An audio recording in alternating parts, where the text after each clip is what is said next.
सुरू करू. महाराष्ट्रातील कृषी क्षेत्र अडचणीत असताना त्याच्यामध्ये सर्वाधिक जास्त निकृष्ट दर्जाची खते, बियाणे, औषधे आणि कीटकनाशके, सूक्ष्म मूलद्रव्ये, प्रजैविके, PGR, PROM इत्यादी पुरवठा कंपन्या व कृषी विभागातील अधिकारी शेतकऱ्यांच्या माथी मारत आहेत. तसेच कंपन्या निरनिराळे प्रलोभने देऊन शेतकऱ्यांना मुख्य खते युरिया, DAP इत्यादी सोबत लिंकिंग मध्ये निकृष्ट दर्जाची खते घेण्यास भाग पाडत आहेत. मला वाटतं सर्व मीडियाने अशा संपूर्ण या त्या जिल्ह्यातल्या बातम्या सुद्धा यापूर्वी दिलेल्या आहेत. लिंकिंग हा नवा प्रकार गेल्या 10 वर्षामध्ये प्रचंड प्रमाणात वाढलाय. त्यासाठी गाव पातळीवरील कृषी निविष्ठा विक्री केंद्रे, कंपनी पातळीवर विक्री काम पाहणारे किंवा उत्पादन केलेला माल खपविण्यासाठी प्रयत्न करीत आहेत.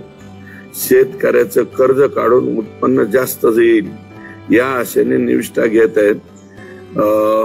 10 वर्षापासून चढत्या क्रमाने बोगस खते, बियाणं, औषध उत्पादन करणाऱ्या कंपन्यांचं प्रमाण वाढलेलं आहे. त्यामुळे शेतकरी वर्गाचा उत्पादन खर्च वाढत आहे. हवामान व पावसाच्या अनिश्चिततेमुळे अपेक्षित उत्पादन शेतीमधून मिळत नाही. उत्पन्न आल्यानंतर भावामध्येही आता या वर्षी मात्र केंद्र सरकारने बऱ्यापैकी पैसे त्या ठिकाणी दिले. निकृष्ट दर्जाच्या खते, बियाणे, औषध आणि निविष्ठा कंपन्यांवर, उत्पादन करणाऱ्या कंपन्यांवर योग्य दर्जा, गुणवत्तापूर्ण निविष्ठा उत्पादन होणार आहे याचे नियंत्रण करण्याचे मुख्य काम कृषी विभागाचे आहे.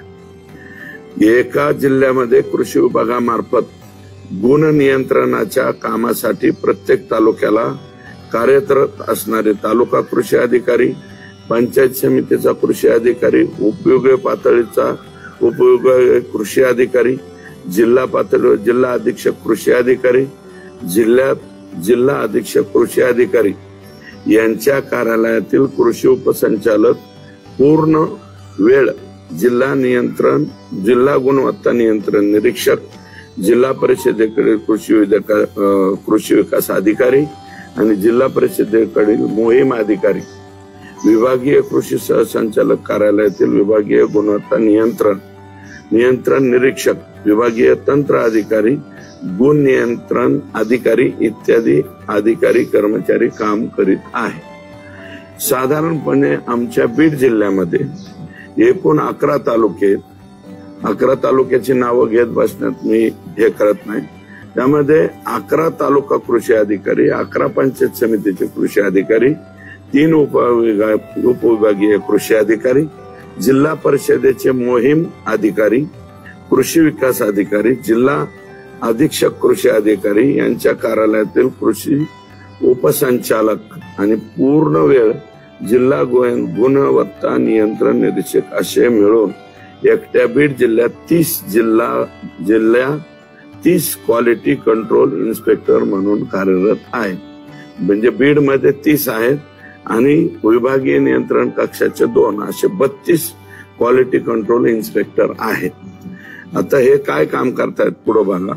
या सर्वांनी बदली करिता मंत्री कार्यालयात मोठ्या प्रमाणावर रकमा देऊन बदली करून घेतली असल्याने 3 वर्षात 10 पट रक्कम वसूल करण्याच्या हेतूने, कारण 3 वर्ष तो क्वालिटी कंट्रोलर येतोय, सर्व क्वालिटी कंट्रोल इन्स्पेक्टर स्वतःचे काम सोडून शेतकऱ्याला पूर्ण निविष्ठा पुरवठा करण्यासाठी निरीक्षण करण्याचे सोडून हप्ते गोळा करण्यामध्ये गुंतलेले दिसतात.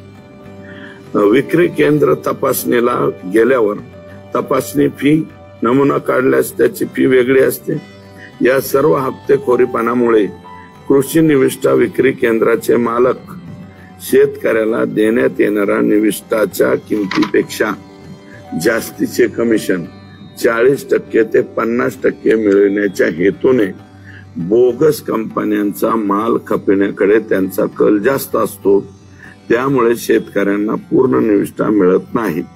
याबाबत मी माहिती घेतली असता बहुतांश अधिकारी म्हणजे संचालकापासून जिल्हा गुणवत्ता नियंत्रण निरीक्षकापर्यंत या सर्व अधिकाऱ्यांचे बोगस निविष्ठा उत्पादन करणाऱ्या कंपन्यांमध्ये यांचाच वाटा आहे किंवा त्यांच्या रक्तातले नातेवाईक म्हणजे पत्नी, मेहुणा, चुलता, पुतण्या, मित्र अप्रत्यक्षरित्या स्वतःच्या कंपन्या स्थापन करून त्या कंपन्यामधला माल याच कृषी विक्री केंद्रास घेण्यास दबाव आणतात.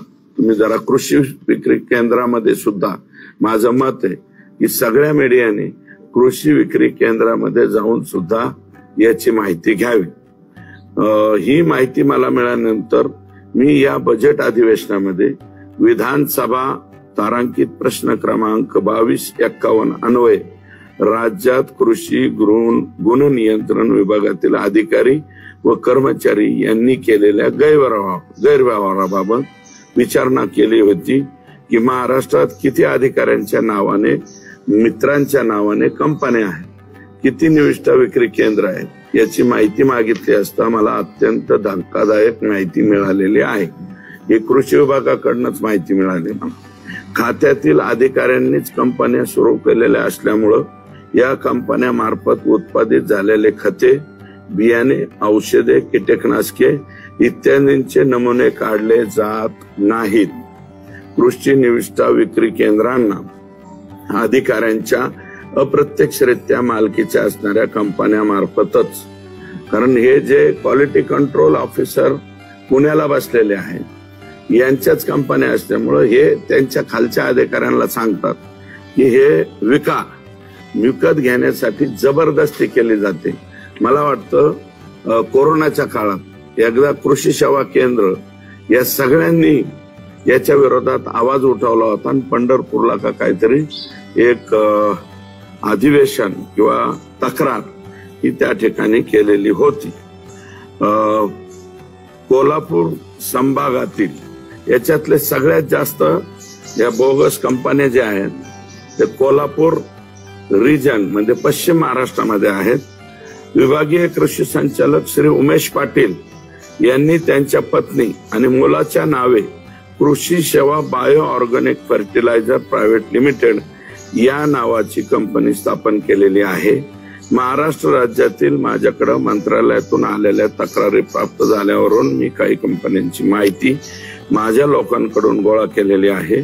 महाराष्ट्रात कृषी खात्यातील किरण शामराव जाधव हा कृषी आयुक्तालयातील खतांकरता परवाने देणारा अधिकारी व मोठ्या प्रमाणात कंपन्यांकडून रकमा गोळा करणारा म्हणून अत्यंत नामवंत प्रसिद्ध असणारा अधिकारी आहे.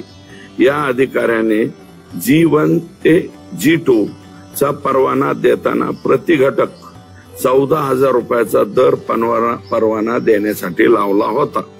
या अधिकाऱ्याच्या कालावधीत 1500 पेक्षा जास्त कंपन्यांचे परवाने देण्यात आलेले आहेत. या प्रत्येक कंपनीकडून कमीत कमी 15 घटकाकरता परवाने घेण्याची पद्धत असताना जर विचार केला तर या एकूण 1500 पेक्षा जास्त कंपन्यांकडून 14,000 रुपये प्रति घटक असून घटकानुसार प्रति कंपनी 2.25 लाख ते 5 लाख रुपयांचा मलिदा लाटण्यात आलेला आहे. किरण जाधव याच्या कालावधीमध्ये परवाना घेण्यासाठी 3 लाख रुपयापासून 35 लाख रुपयापर्यंत परवान्याचा रेट या किरण जाधवने लावलेला होता. आता किरण जाधव किती वर्ष काम करतोय बघा. तत्कालीन कृषी मंत्री श्री धनंजय मुंडे यांना खरेदीमधील भ्रष्टाचार शिकविणारे संचालक श्री दिलीप झेंडे, विकास पाटील यांना किरण जाधव याला नंगा नाच करण्याची मोकळीक दिलेली होती. महाराष्ट्रातून परवाना घेण्यासाठी येणाऱ्या प्रत्येक कंपन्यांचे कलेक्शन या किरण जाधवकडे केले जात होते. किरण जाधव याने गुणवत्ता नियंत्रण निरीक्षक, विभागीय कृषी सहसंचालक कार्यालय ठाणे 7/6/2006 ते 27/10/2009 3 वर्ष 3 महिने विभागीय गुणवत्ता नियंत्रण निरीक्षक ठाणे 28/10/2009 ते 19/5/2013 3 वर्ष 6 महिने. तंत्र अधिकारी निविष्ठा व गुण नियंत्रण 7 ते 8 कृषी आयुक्तालय पुणे 20/5/2013 ते 18/7/2018 5 वर्ष 2 महिने. म्हणजे एकाच ठिकाणी 5 वर्ष 2 महिने व 11/8/2020 ते 16/11/2023 3 वर्ष 3 महिने. गेल्या 15 वर्षापेक्षा जास्त काळ गुण नियंत्रण विभागात काम केले म्हणजे किरण जाधव याने त्याच्या कृषी विभागातील संपूर्ण सेवेतील निम्मा कालावधी फक्त गुण नियंत्रण अधिकारी म्हणून काम केलेले आहे. आणि त्याच्या कंपन्या तेवढ्या या 43 कंपन्यांची यादी आहे. यातल्या 11 कंपन्या किरण जाधव आणि त्यांच्या नातेवाईकाशी संबंधित आहे. हा एवढा काय आईन्स्टाईन होता काय? म्हणजे किरण जाधव कदाचित आईन्स्टाईन वाटला का काय यांना कळालं नाही. या व्यक्तीशिवाय सध्या महाराष्ट्रातील खताच्या उत्पादनाचा विक्रीचा व्यवसाय चालू शकत नाही. या किरण जाधवची माहिती मी घेतली. त्यांनी त्याच्या कृषी अदालती कालावधीमध्ये 3,500 कंपन्यांना परवाना दिलेला आहे. म्हणजे प्रत्येक 3 लाख ते 35 लाख आणि 3,500 कंपन्या. तसेच प्रत्येक कंपन्यांचं 2 वर्षातून 1 वेळा नूतनीकरण करावे लागते. हा नियम आहे. आता हा नूतनीकरणाचा कालावधी 5 वर्षाचा झालेला आहे. किरण जाधव हा कृषी आयुक्तालयातील आका आहे आणि या आकाच्या आका म्हणजे दिलीप झेंडे व विकास पाटील संचालक आहेत.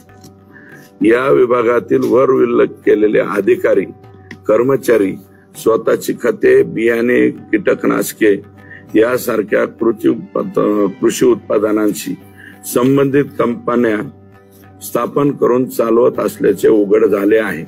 पुण्यात हडपसर, वडकी नाला तसेच परिसरात नाशिक मधील MIDC, संभाजीनगर MIDC, ठाणे JNPTचा जवळचा एरिया मध्ये अधिकाऱ्यांनी गोडाऊन बांधलेली आहेत. म्हणजे यांनीच गोडाऊन बांधले. हीच गोडाऊन ते 20 ते 30 रुपये स्क्वेअर फीट भाड्याने देत आहे. स्वतःच्या गोडाऊन मध्ये या बोगस कंपन्यांचा माल साठवून विक्री करत आहेत. अशा प्रकारच्या कृत्यांमुळे केवळ कृषी विभागाची प्रतिष्ठा डागाळली जात नाही तर शेतकऱ्यांचे आर्थिक नुकसान होत आहे. भ्रष्टाचाराला खतपाणी मिळत आहे. या प्रकरणात प्रिव्हेन्शन ऑफ मनी लॉन्ड्रिंग कायदा 2002 PMLA अंतर्गत हे अधिकारी आणि कर्मचारी दोषी ठरू शकतात. PMLA अंतर्गत. कारण हा काळा पैसा यात गुंतवला आहे. त्याला शासनाची मंजुरी घेतलेली नाही. सरकारी खरेदी प्रक्रियेत स्वतःच्या कंपन्यांना प्राधान्य देण्यासाठी नियमांचे उल्लंघन केले जाते. शेतकऱ्यांची असलेली सबसिडी स्वतःच्या कंपन्यांना मिळवून देण्यासाठी बनावट कागदपत्रांचा वापर होतो. स्वतःच्या कंपन्यांमार्फत निकृष्ट दर्जाची खते पुरवण्याचं आणि शेतकऱ्याचं नुकसान करण्याचं काम होतंय. या व्यवसायातून मिळणारा नफा हा कायदेशीर मार्गाने दाखवला जात नाही तर तो काळ्या पैशाच्या स्वरूपात जमा केला जातो. या सगळ्या अधिकाऱ्यांनी प्रचंड भ्रष्टाचार करून कित्येक कंपन्यांसोबत भागीदारी करून निकृष्ट निविष्ठांच्या नावावर कित्येक कोटी रुपये भ्रष्टाचारी मार्गाने कमावले आहेत. एकट्या किरण जाधवच्या काळात हजारो परवाने सातारा जिल्ह्यात वाटप केलेले आहेत. त्यात निविष्ठा उत्पादन, निविष्ठा विक्री केंद्रे यांचा समावेश आहे. त्यात स्वतः किरण जाधव यांचे मित्र, नातेवाईक आहेत. आता किरण जाधव सध्या महाराष्ट्र राज्याच्या कशावरती आहे माहिती आहे? दक्षता पथकाचे प्रमुख आहेत. म्हणजे 15 वर्ष गुण नियंत्रणात राहिलाय हा बाबा आणि आता दक्षता विभागाचा महाराष्ट्राचा प्रमुख आहे.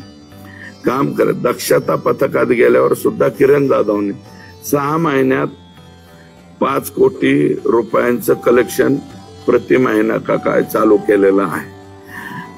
किरण जाधव नावाच्या अधिकाऱ्याने गुण नियंत्रण विभाग पोखरून काढला आहे. याच किरण जाधवने गजानन तोटे यवतमाळ, साई ॲग्रो बोगस खत उत्पादक, श्री राठी राहणार वर्धा जिल्हा, मायक्रोफ्लेक्स बोगस खत उत्पादक, श्री जोतवानी राहणार वर्धा जिल्हा, ओम ॲग्रो, रुची बायोटेक श्री ठाकूर, श्री शिंदे सर्व बोगस खत उत्पादक इत्यादी महाराष्ट्र कृषी उद्योग विकास महामंडळाचे निविष्ठा पुरवठादार म्हणून परवाना मिळवून दिला. या भ्रष्टाचारी लोकांनी मंत्र्यांपासून तालुका कृषी अधिकाऱ्यापर्यंत टक्केवारी देऊन यांच्या बोगस कंपनीत उत्पादित होणारा बोगस निविष्ठा वाटप करून कोट्यावधी रुपये कमवले. या सर्व लोकांची बँक स्टेटमेंटची माहिती घेतल्यास यांचा सगळा भ्रष्टाचाराने कमविलेला काळा पैसा उघड होईल आणि कृषी विभागात अधिकाऱ्यांच्या नावाने काय माहिती बनी, त्याचं ठिकाण आणि त्याचं या अधिकाऱ्याशी असलेलं नातं. एकच उदाहरण, PDF तयार केली मी तुम्हाला देतो, एक नाव फक्त वी क्रू. मला एक सांगा, पुढं कंपनीचे नाव Krushi Seva bio organic fertiliser private limited. कंपनी सुरू कधी झाली? 9/11/2020. कंपनीचा पत्ता कोल्हापूर, हे बघा 808 AP हिरालेज तालुका गांधी गडहिंग्लज कोल्हापूर जिल्हा कोल्हापूर. प्रोपायटरचे नाव साधना उमेश पाटील, दिग्विजय उमेश पाटील, पत्नी व मुलगा. नातं कोण आहे? डायरेक्ट. आता अधिकारीच याच्यात आहे आणि बायकोच्या नावावर कंपनी आहे, मुलाच्या नावावर कंपनी आहे. 2020 पासून काम करतोय आणि हाच अधिकारी त्याच्यात आहे. मग लिंकिंग येणार नाही तर काय होत? किरण जाधवच्या तर 11 कंपन्या आहेत. किरण जाधव, हे बघा किरण जाधव दक्षता पथक यांची मिरजला कंपनी आहे, वेळापूरला कंपनी आहे, कोल्हापूरला कंपनी आहे. आणि अतुल जाधव, सम्राट जाधव, सुभाष वसंत कराळे मित्र यांचे डीलर. त्याच्यानंतर सगळे असेच आहेत, एक सुद्धा वेगळा नाही. याचं PDF तुम्हाला मी देतो. अशा जर पद्धतीने कृषी विभाग चालत असला, मला एक सांगा, हे किती भयानक आहे. ज्या कृषी विभागामध्ये तुम्ही गुणवत्ता याच्यासाठी आहात, लक्ष ठेवण्यासाठी हे अधिकारी, आणि यांचं मला वाटतं रेट कार्ड सुद्धा मी तुम्हाला मागच्या कालावधीत सांगितलं. एवढाले कोट्यावधी रुपये देऊन तुम्ही लोक तिथं बसता. तुम्हीच बायकांच्या नावावर, मित्राच्या नावावर, पोरांच्या नावावर, अधिकाऱ्यांच्याच मेहुण्याच्या नावावर अशा कंपन्या ज्या केलेल्या आहेत त्याचं संपूर्ण PDF देतो. माझं मत आहे की हे महाराष्ट्राच्या पुढे तुम्ही सगळ्यांनी मिळून आणावं. आणि याची देवेंद्र फडणवीस साहेबांना मी विनंती करणार आहे. किरण शामराव जाधव हा दक्षता पथकवाला 7 ते 8 म्हणजे 11 कंपन्याचं तर एकटाच मालक आहे. यांनी दिलेले परवाने या कंपन्यांचे प्रशासकीय, तांत्रिक व आर्थिक लेखापरीक्षण करण्यात यावं. या कंपन्यांची विक्री, उल्लेख केलेल्या कंपन्यांची विक्री केंद्रांची तपासणी आयकर विभागामार्फत सखोल तपासण्या करण्यात याव्या. या अधिकाऱ्यांच्या मालमत्तेची चौकशी उघड चौकशी संचालक लाचलुचपत प्रतिबंधक विभागामार्फत करण्यात यावी. किरण जाधव यांना पुन्हा पुन्हा नियंत्रण कक्षातच विभागातच कशी पदस्थापना देण्यात आली याची देखील सखोल चौकशी करण्यात यावी. किरण जाधव, दिलीप झेंडे, विकास पाटील हे जरी सेवानिवृत्त झाले असते, हे आता सेवानिवृत्त झाले म्हणजे तरी त्यांच्या व नातेवाईकांच्या मालमत्तेची सुद्धा एसीबी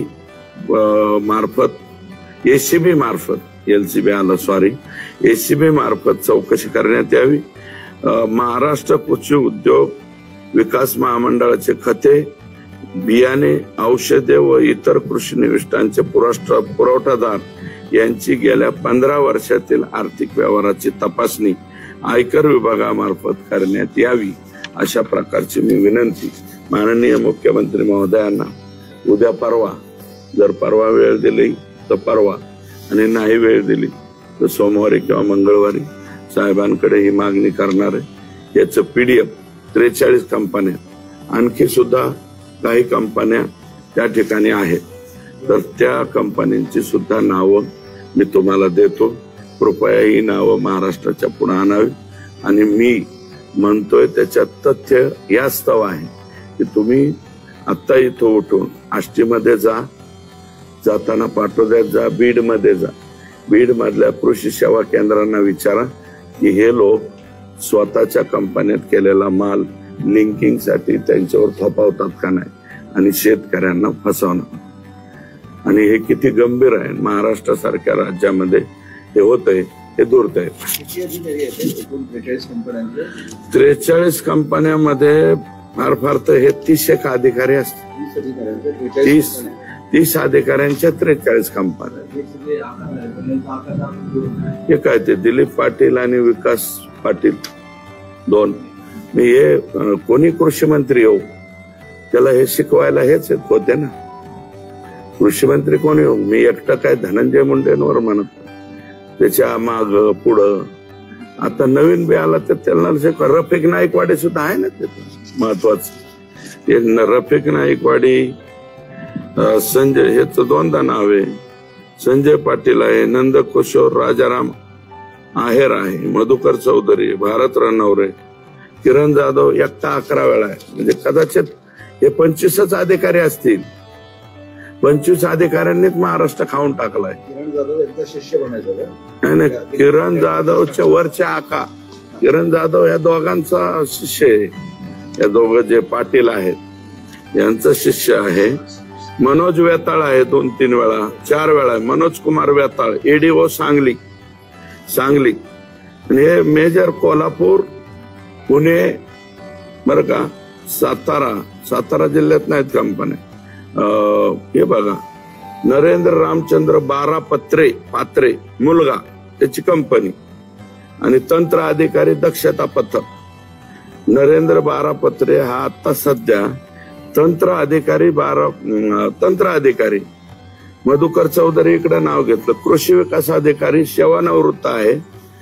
याच्या नातेवाईकाच्या याच्यावरती कंपनी कुठे आहे, लीना राजेश अरुण चौधरी, हे यांची पण लिमिटेड कंपनी आहे। आणि इथे राजेंद्र माळोदे ADO 25 सुद्धा नाहीत, हे 20च लोक असतील।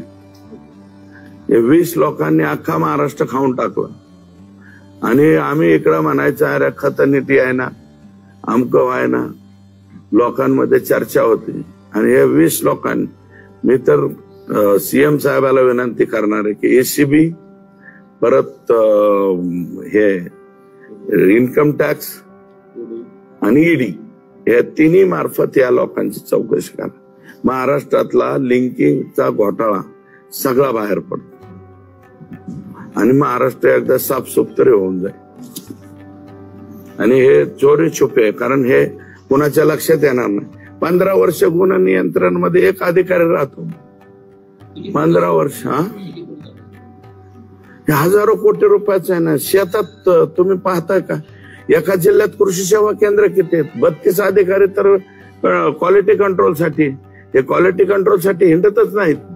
हे ह्या अधिकाऱ्यांनी ज्या कंपन्या केलेल्या आहेत, कोल्हापूरमध्ये केल्यात, सांगलीमध्ये केल्यात, साताऱ्यात केल्यात, पुण्यात केल्यात, संभाजीनगर, MIDC, मराठवाड्यात इतर कोणत्याच जिल्ह्यात नाही। त्याच्यानंतर ह्यांच्याच गोडाऊन कुठं, जिथं हे आहे समुद्राचा कड आहे, तिथं सुद्धा गोडाऊन यांचे। म्हणजे तिकडून काही मटेरियल यायचं असेल तर त्यांनी यांच्या गोडाऊन मध्ये ठेवायचं, यांनी बोगस केलेला माल तिकडे पाठवायचं, तिकडून ह्यांनी विष्ट आल्या अशा दाखवायचं। अरे 20 लोक जर अख्ख्या महाराष्ट्राचे बाप होत असतील तर किती वाईट आहे हा। आणि कृषी विभाग हा सगळ्यात महत्वाचा आहे ना। एक तर हवामानाची अशी परिस्थिती, शेतकरी अडचणीत आहे, त्याला कंपनीचा येतो, तर त्याच्याबरोबर हे एवढे पॅकेट घ्या, हे तेवढं पॅकेट घ्या, हे कसं काय होतंय? आणि माझी तुम्हाला विनंती आहे की ही बाब सर्वसामान्य शेतकऱ्यापर्यंत गेले पाहिजे. इथून पुढं मी आता हे 32 का काय आमच्या जिल्ह्यातले अधिकारी हे सगळ्यांना बोलवून घेणार आहे. उद्या पालकमंत्र्याच्या समोर सुद्धा हा विषय मांडणार आहे की एकाने जरी लिंकिंगचं कुठं कोणी सांगितलं आणि जिल्ह्यात कृषी सेवा केंद्र आमचेच आहेत, कोणाचे का असणार, जे कोणी पोरं सोरं जे व्यापारी काम करते ते आमचेच व्यापारी. आम्ही त्या सगळ्यांना सांगू एकाचंही लिंकिंगचं खत घ्यायचं नाही. आमच्या जिल्ह्यापुरतं तर आम्ही करू, बाकीच्या जिल्ह्यात ते बघावं.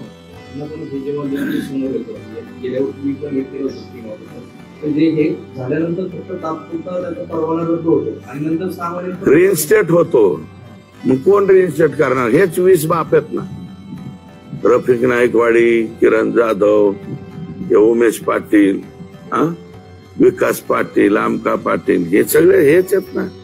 हेच तिथं नोकऱ्याला बसलेले, यांच्याच बायकाच्या नावावरती कंपन्या आहेत. त्या कंपन्याकडे अरे MAIDC दाखवलं जातं ह्याला, कृषी महामंडळ, MAIDC स्टँडर्ड नाव दिलं. MAIDC कडून माल खरेदी करावा. अजून सुद्धा बरंच आहे. मी पुढचं आणखी एक मुलाखत देणार आहे तुम्हाला कापसाच्या ह्याच्या बाबतीत, तेलबियाच्या बाबतीतली. ही आजची जी आहे ती कृषी खात्याचे, आणि हे जे लिंकिंग आहे हे लिंकिंग कृपया यंदा तरी बंद झालं पाहिजे आणि यांच्या सगळ्या कंपन्यांच्या वरती रेड पाडल्या पाहिजे. या कंपन्यांचे लेखे तपासले पाहिजेत. आणि अरे हे काय चाललंय काय महाराष्ट्रामध्ये? असं कुठं असतंय का? आपण बघितलं की गेले काही काळात हा सगळा घोटाळा झाला आणि यामध्ये वेगवेगळे कृषी मंत्री बदलले, तरी देखील हे अधिकारी काय माहिती. आणि हे सांगतायत म्हणून हे लिंकिंग होते, पण या सगळ्या अधिकाऱ्यांची आणखी कोणाची लिंकिंग आहे का की हे अधिकारी कायम राहत आहेत? मोठ्या पुन्हा याच्यात राजकीय नेत्याचा सहभाग असा होतो? नाही, काय हे वरच्या पातळीवर जातच नाही ना. फाईल जी आहे अधिकारी मंजूर करण्याची मंत्री लेवल पर्यंत, त्या मंत्र्यालाच लिंकिंग शिकवायची. सोपं गाव आहे का? मी एकटं धनंजय मुंडेवरती आरोप नाही करत. आज धनंजयांना शिकवलं तसं त्याच्या पाठीमागच्या कृषी मंत्र्यांना यांनी शिकवलं. पुढच्या कृषी मंत्र्याला नवीन आला त्याला लगेच शिकवायचं. आणि बायकाच्याच कंपन्या मानल्यावर काय राहिलं? आणि मला सांगा, सरकारमध्ये नोकरी करणाऱ्या माणसाच्या बायकोच्या नावावर कंपनी स्थापन करता येते का? मुळात पहिला प्रश्न हा आहे. ऑफिस ऑफ प्रॉफिट होते नाही, बायकोच्या आणि पोरांच्या नावावर तुम्हाला कंपन्या कसं करता येते? काही जणांनी आयडिया वापरली, मित्र वापरले, किरण जाधव, नातेवाईक. शी संपूर्ण मागील 10 ते 15 वर्षामध्ये 5 कृषी मंत्री असते. आता ते कोण कोण आहे ते बघा. सरकार बदललं की तरी बी हे बदलत नाही. मध्ये म्हणजे माग काँग्रेस होत तरी हे तिथं, फडणवीस साहेब आले तरी हे तिथं, परत आमचं फडणवीस साहेबांना डावलण्यात आलं, आम्ही विरोधात गेलो 2019. उद्धव साहेब आले हे तिथंच, आता परत एकनाथराव शिंदे साहेब आले हे तिथंच. यांच्या बायकान गोडाऊन यांचाच माल, आणि खाली सगळ्या अधिकाऱ्यांना सांगायचं चला, कारण ह्यांच्या नोकऱ्या त्यांच्या हातात आहेत ना. यांच्या बदल्या, यांचे प्रमोशन, यांचं वाटोळं करायचं. हे जे हुजूर वरून सांगायचं, म्हणजे वर सरकार बोले नाही, अधिकारी बोले दल हाले. आणि हे काय आहे की आम्ही जो बदल्यांचा अधिनियम कायदा केला ना, त्याचे फायदे तितके तोटे सुद्धा झालेले याच्यातून दिसतंय. 3 वर्ष एखाद्या अधिकाऱ्याने तिथं घेतली, त्याला जर बदललं तर ते लगेच मॅट मध्ये जातो, मॅट मधून स्टे आणतो. आणि आमच्या अधिकारी लोकांना विचारलं कसं काय झालं, ते मॅट मध्ये गेला आणि स्टे आला. अरे सस्पेन्शनला सुद्धा मॅट मध्ये जाऊन स्टे आणते ते.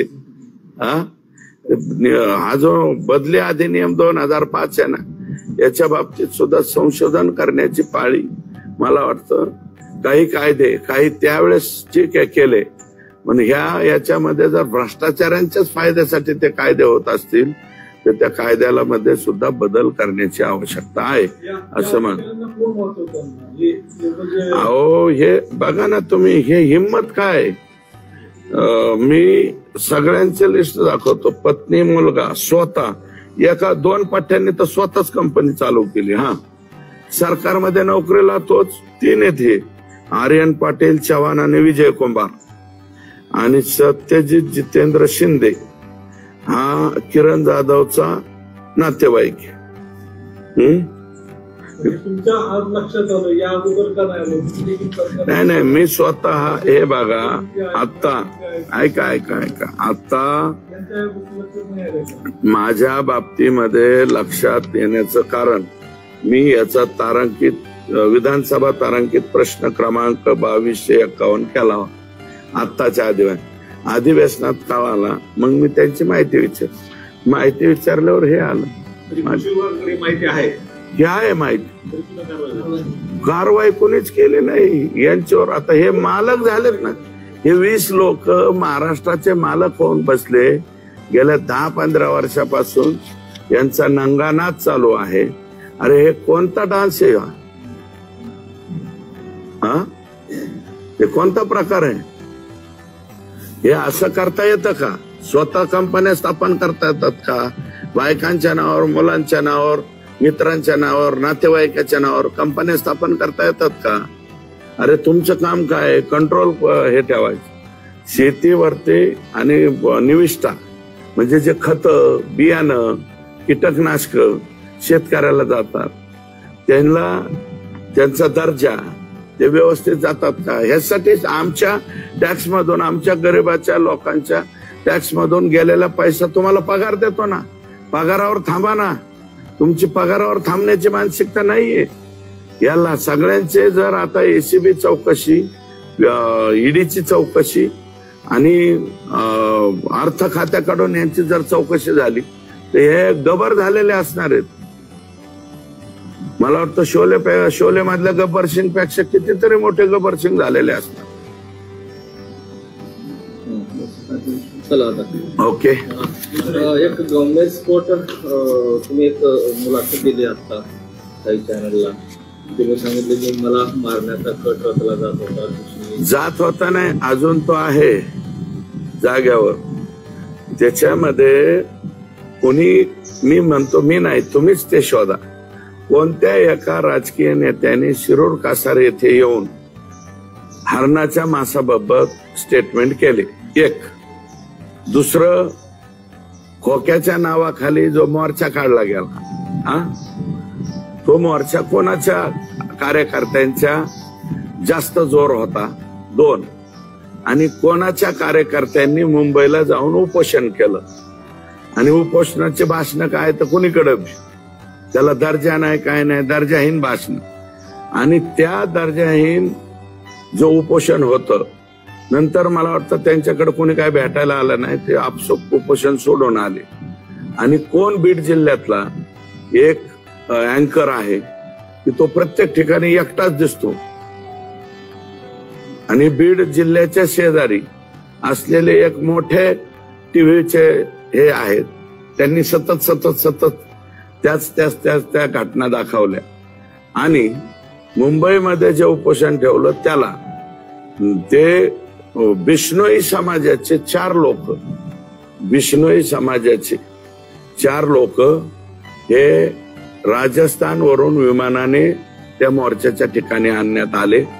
मोर्चाच्या तिथं त्यांनी मला वाटतं स्टेटमेंट सुद्धा केलेलं आहे. आणि तिथून ते माघारी गेले. बिश्नोई समाजाचे लोक आणायचे म्हणजे काय की हरिण या प्राण्याला त्यांच्याकडं देवाचा दर्जा आहे. आणि ते दाखवलं कोणाचं तिकडं, त्याच्याशी संबंध मग इसका जोडणे का, तो मग इसका. अरे माझा तर काही संबंधच नाही. काय कधी तर खोक्या अटक जरी झाला तर मी काय कोणाला सांगितलं बी नाही, मी कोणाला बोललो नाही. त्याचं घर सुद्धा बिचाराचं उद्ध्वस्त केलं. मग आता घर उद्ध्वस्त केल्यावर मतदारसंघाचा प्रतिनिधी म्हणून मी जायला पाहिजे का नाही? त्यांचा आणि ढाकणे कुटुंबियाचा वाद झाला. ते ढाकणे कुटुंबियाला जाऊन मी भेटलो. बाकीच्या लोकांनी कोरडी सहानुभूती दाखवली, मी मात्र स्वतः जाऊन आलो. अरे तुम्ही वड्याचं तेल वांग्यावर मानतात, ते काही बी करायला तुम्ही चाल. हे डोकं कोणाचं? बिश्नोई समाजाचे लोक आणणारे लोक कोण? याच्या बाबतीमध्ये चौकशी. म्हणजे अजून बी तो प्लॅन काय संपलाय असं मी म्हणत नाही बरं का. तो प्लॅन चालूच आहे आत्ता बी.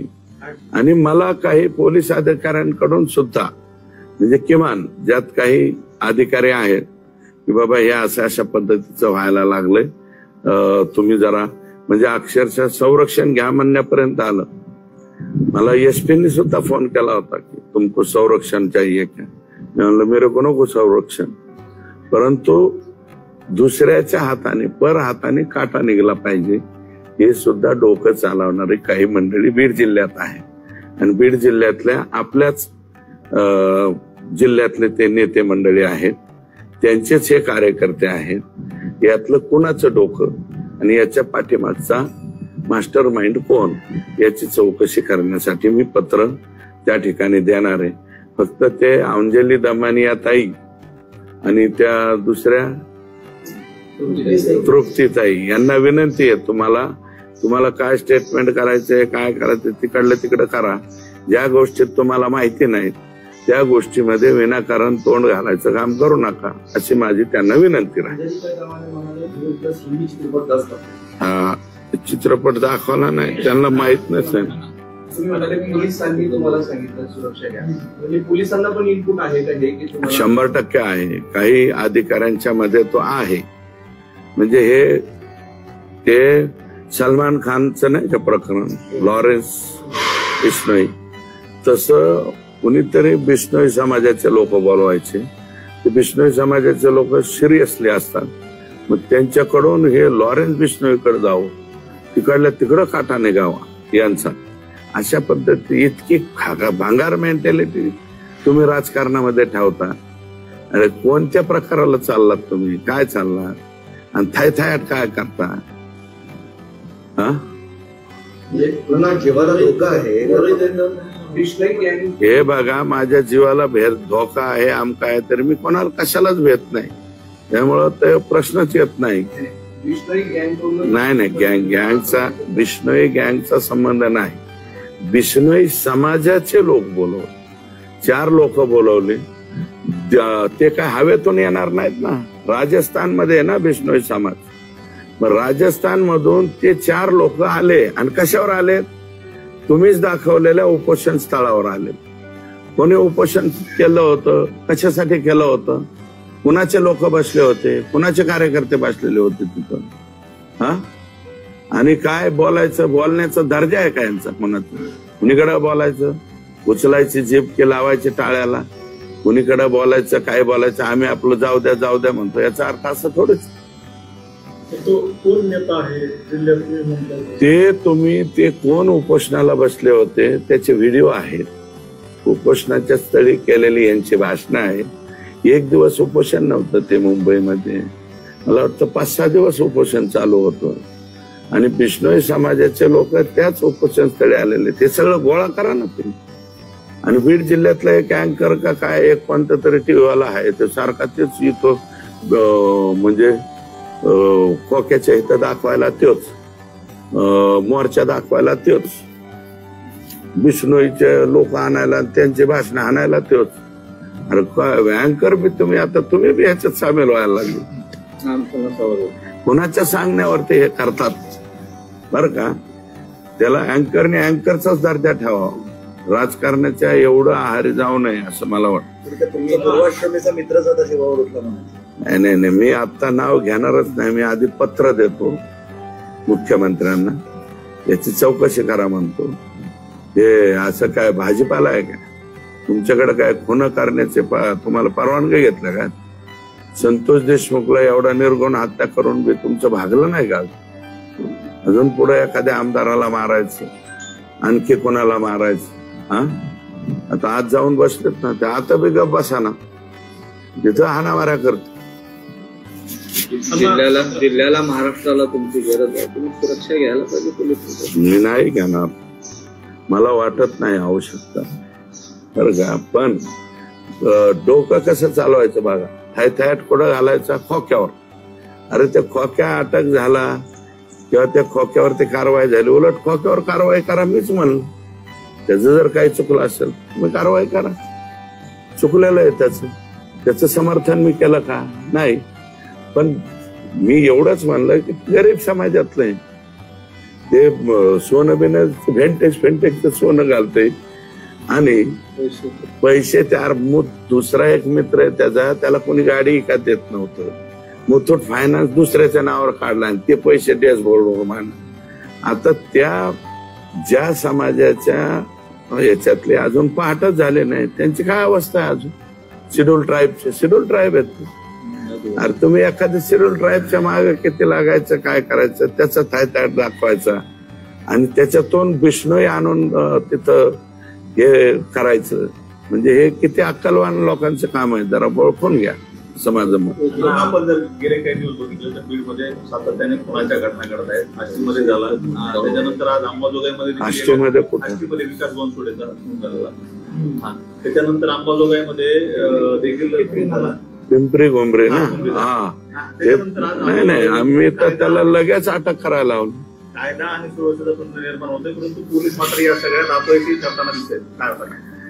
बीड जिल्ह्यातलं पोलीस दल या जनरल याच्या म्हणजे बदल्यांमध्ये मोठ्या प्रमाणावरती बदलण्यात यावं अशा प्रकारची मागणी मी आणि मला वाटतं एसपी हे त्यांच्या सब ऑर्डिनेट वरती, ते नवीन आहेत, नावही नवीन आहेत त्यांचं आणि नवीन आहेत, इतक्या नवीन अधिकाऱ्याच्या हातामध्ये हा असला आमचा एवढा खतरनाक जिल्हा कसं काय देण्यात आला काही कळत नाही. स्वतः हेडक्वार्टरला असताना तिथं जेलमध्ये हाणामाऱ्या होतात. आणि आता अंबाजोगाईला एक खून झाला म्हणतात, व्हिडिओ तयार करून मशिदीची घटना घडली, म्हणजे अर्ध मसल्याची, त्याचाही व्हिडिओ काढलाय पठ्ठ्यांनी, जिलेटिननी ते उडवून देण्याचा प्रकार झाला आणि ते फुल टू नशेतले आहेत कार्यक्रम. त्याला काय कोणी त्याच्या पाठीमागे नाही काय नाही, पण फुल तरार असलेली लोक त्यांनी तो उद्योग केला. अंबाजोगाईला खून झाला, परवा परळीला देशमुखचा खून झाला, डोक्यातच शिरसाळ्याला, आणि मग तिथला जो तो दैफळे का काय नावाचा अधिकारी त्याच्यावरती मी टीका केली, भास्कर केंद्र केली. आतापर्यंत एसपीने केलं काय? इतके दिवस एसपी तुम्ही इथं आलेला आहात, मी नाही, मी टीका केली, अंजली दामानी यांनी केली, पोलीस दलातल्या काही अधिकाऱ्यांच्या बद्दल, कर्मचाऱ्याबद्दल. त्याच्यानंतर मला वाटतं तृप्तीताई देसाईंनी केली. अजून जो कोणी बीड जिल्ह्याच्या या खून प्रकरणावर बोल त्यांनी सुद्धा पोलिसांचे नावं घेतली. हे पोलीस अजून बी ज्यांच्यावरती 307 दाखल झाले आणि महादेव मुंडेच्या खुनाशी ज्यांचा संबंध आहे त्या आरोपींबरोबर भास्कर केंद्रे बैठका करून देत असेल, हे किती वाईट आहे.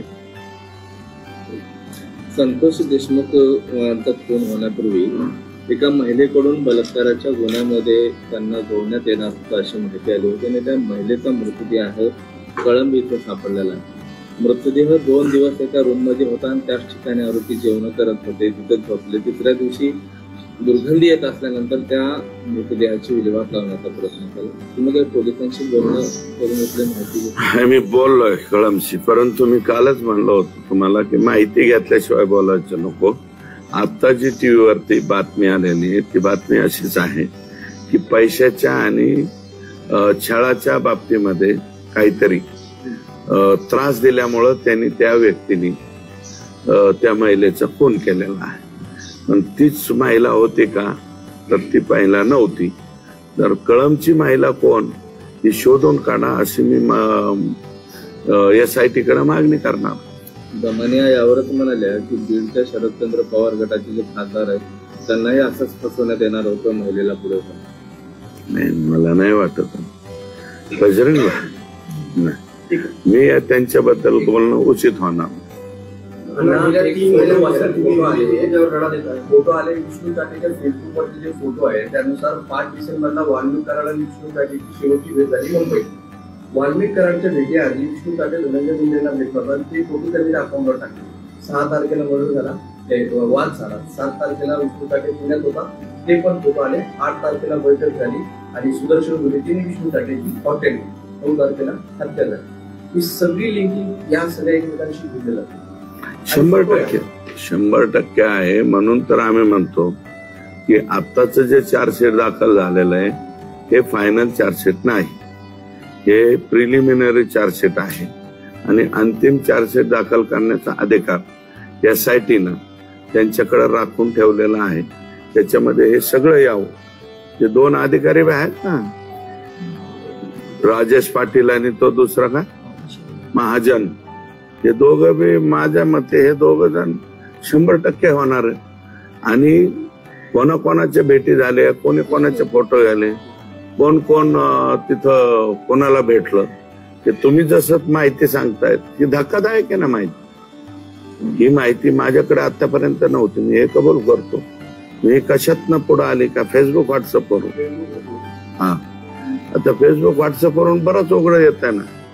ते आता काल जेलमध्ये मारामारी झाले की ते एक जण म्हणतो बाहर बिन अंदर बी काहीतरी, आणि ते बबन गीती ते फेसबुकवर टाकतो बाहर भी होंगा ना अंदर भी होंगा, आणि लगेच दुसरा म्हणतो तो बाहर आहे तो किधर आहे बाबण्या मग आता काय चाललंय या बीड. आणि हे फेसबुक किमान SP-ने तपासावं तरी. SP कडे आहे ना.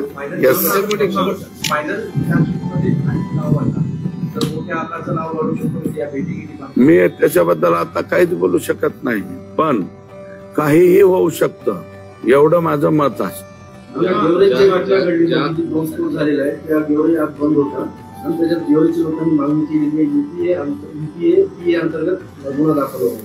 असं काय होणार नाही.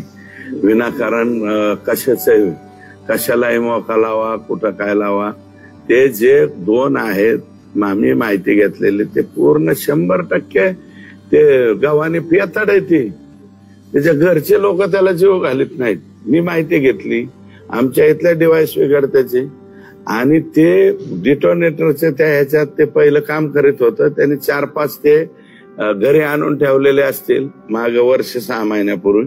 संदलमध्ये यांचा काहीतरी किरकोळ वाद झाला आणि आधीच पेताड त्याच्यात ते सागडे एक पेताड त्याला भेटलं आणि दोघांनी दारू पिऊन हे केलंय काय रील काढली. त्यांनी तो उद्योग करण्याचा प्रयत्न केला मस्जिद उडवण्यात. PMLA म्हणजे मोका लावा आणि हे लावा, हे मला काय आवडत नाही असं मला वाटतं. तुम्ही असं म्हणालात की बिश्नोई समाजाला माझ्याबद्दल भडकवण्यात आलं, माझं कट रचण्यात आलं, तर एक दुसरी बाजू म्हणून तुम्ही बिश्नोई समाजाला हे सगळं सांगणार आहेत का सत्य काय आहे, किंवा लॉरेन्स नाही आता चौकशीत कोण नाही. लॉरेन्स बिश्नोई बिचारा त्याच्या आपला काय संबंध बरं का. आता कुठे ज्यालातूनच फायर करू म्हणतो तिकडं आपल्याला काय त्याला जायचं बिचार. इथलेच बिश्नोई सांभाळत आम्हाला, तिकडे काय जायचं. त्याच्यामुळं आपलं काही संबंध ऑलरेडी त्याचा संबंधच नाही ना. काही ज्या गोष्टीची जाहिरात केली गेली ते दाखवलं गेलं. हे 1-2 लोकांनी स्टेटमेंट केले, ते बाकी सगळ्यांनी नाही. तिकडच्या मला वाटतं म्हणजे त्या खोक्याच्या त्या हानमारीच्या प्रकरणाबद्दल बोलले, तिथं त्याचं काय सापडलं, घर मोडलं, याच्या सगळ्या बातम्या आल्या. पण मी जे विषय म्हणतोय हा एका टिपिकल माणसानेच मांडला. टिपिकल माणूस त्याचं नाव तुम्ही शोधा, माहिती आहे तुम्हाला. एकाच माणसाने सांगितला. तर नंतर मग मात्र ते माणूस बोलला निघून गेला. हा मग कोण आहेत तेच आहेत. त्यांनी मांडला, ते निघून गेले. नंतर मग हे इकडं उपोषण करणारे कोण कोण होते काढा, तेवढं व्हिडिओ काढा. आणि तिथं बिश्नोई समाज म्हणजे मेंटॅलिटी कोणती आहे. अरे वागायचं कसं तुम्ही राजकारणात, कोणत्या पद्धतीला, कोणत्या थराला चालले. की तुम्हाला तुमच्या विरोधात बोललं की तुम्ही कोणाकडून तरी दुसऱ्याच्या हातून सुद्धा दुसऱ्या माणसाचा काटा निघला पाहिजे, इथपर्यंत मानसिकता तुमची गेली. कशामुळे रचलं जातं एवढं षडयंत्र, कशामुळे रचलं जातं असं तुम्हाला वाटतं? संतोष देशमुख दुसरं काय कारण. संतोष देशमुखच्या पाठीमागे मी खंबीरपणे उभं राहिलं आणि शेवटपर्यंत राहणार. जोपर्यंत हे जो लोक आहेत, चॅलेंज आहे आम्हाला माहिती कोणतं, हे शेवटपर्यंत यांना त्या दरवाजापर्यंत जल्लादाच्या तिथपर्यंत नेऊन घालणं हे दिव्य आहे, आम्हाला माहिती आहे बरं का. परंतु तिथपर्यंत आम्ही 100% संतोष देशमुखच्या कुटुंबाबरोबर राहणार. पण ही मेंटॅलिटी बघा ना तुम्ही. आणि मध्ये आता मी थांबलो होतो ना, मी बोलायचं थांबलो होतो, हे त्याचा नंगा नाच यांचा चालला होता तरी बी मी थांबलो होतो. मला काय उत्तर देता येत नाहीत का? बाकीचे लोक नाहीत का माझ्याकडे? हे बोलायला तुमच्याकडे 10-20 लोक आहेत, माझ्याकडे तेवढे बोलायला लोक नाहीत का? तुम्ही तुमच्या जवळ लाखो असतील तर आम्ही बी 80 पर्यंत आहेत ना. अण्णा, विषय आता जीव घेण्यापर्यंत गेलाय का? 100% ही मेंटॅलिटी वापरली गेलेली आहे. मी म्हणत नाही, तुमच्याच मीडियाच्या माध्यमातून तुम्ही चेक करा आणि ते काढा ना. मी म्हणतोय हे खरं आहे का नाही एवढं काढा. मागच्या 8 दिवसापूर्वी चौधरी कुटुंबाने बीडमध्ये एक प्रेस घेतली आणि तुमच्यावरती आरोप केले की त्यांचं 2 मजली घर शेतातलं चला काही नाही, ते थकलेत आमच्यावर केसेस बिसेस करून. काही त्याच्यामध्ये राम निघाला नाही. हायकोर्टापर्यंत गेले. 2 एकर काय 2 मजली घर होतं ते पाडण्यात आलं. 2 मजली घर ते चौकशीत आला असेल ना, तिथे पोलीस स्टेशनला जा.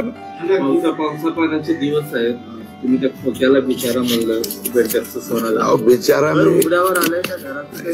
हे बघा, त्यांच्या बाबतीमध्ये मी आज इथे बोलत नाही, परंतु काइंडली इतर लोक काही माझ्याकडे आलते ते त्यांना मदत करते बरं का.